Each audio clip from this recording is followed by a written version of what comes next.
This video is about Requiem by Wolfgang Amadeus Mozart. I will explain the most important things about the work and the composer. Wolfgang Amadeus Mozart was born in Salzburg on January 27, 1756. He was a musical prodigy who began composing music at the age of 5. Mozart developed an impressive career as a composer, pianist, and conductor, and became particularly famous for his operas, symphonies, and chamber music works. He died on December 5, 1791 in Vienna, and his music remains a fundamental part of the classical repertoire to this day. The Requiem in D minor, KV 626, is one of Mozart's most famous and emotional works.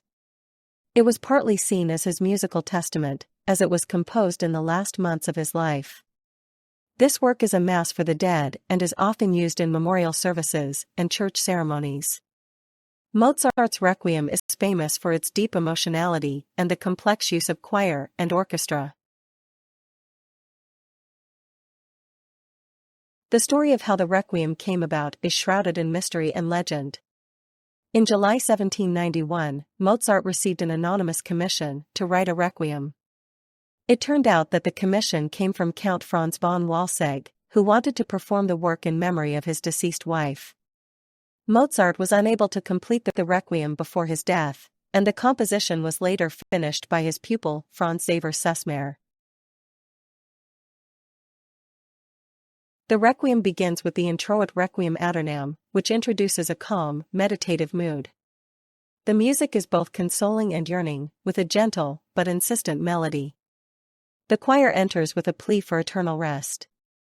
This movement flows seamlessly into the Kyrie, which is composed in a fugue and undergoes a dramatic intensification. The energetic plea for mercy shows Mozart's ability to combine text and music powerfully. The second movement, Dies Irae, is a powerful and dramatic depiction of the Last Judgment.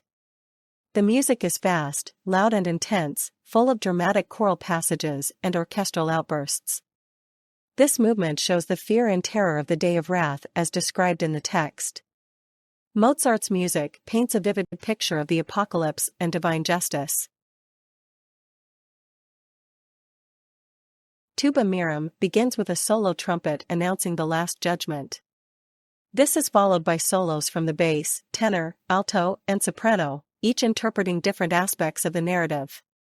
The soloists tell of the resurrection and the book of life in a dialogue with the orchestra. This movement is less dramatic than the previous one, but rich in emotional depth and musical beauty. Rex Tremendi is a majestic hymn of praise to God's greatness and justice. The choir sings with full force, accompanied by a strong, rhythmic orchestra. The music is sublime and dignified, with a mixture of fear and hope.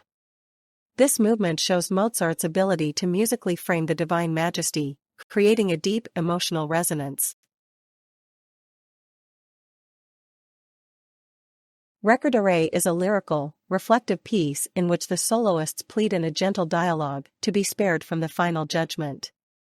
The music is soft and flowing, with beautiful melodies and harmonic turns. This movement is an intimate prayer full of hope and humility, and shows Mozart's mastery of vocal polyphony. Confutatus Maledictus is dramatic and intense, with a choir cursing the damned. The music is powerful and energetic, with a strong sense of despair and fear. This part leads into the Lacrimosa, one of the most famous pieces of the Requiem.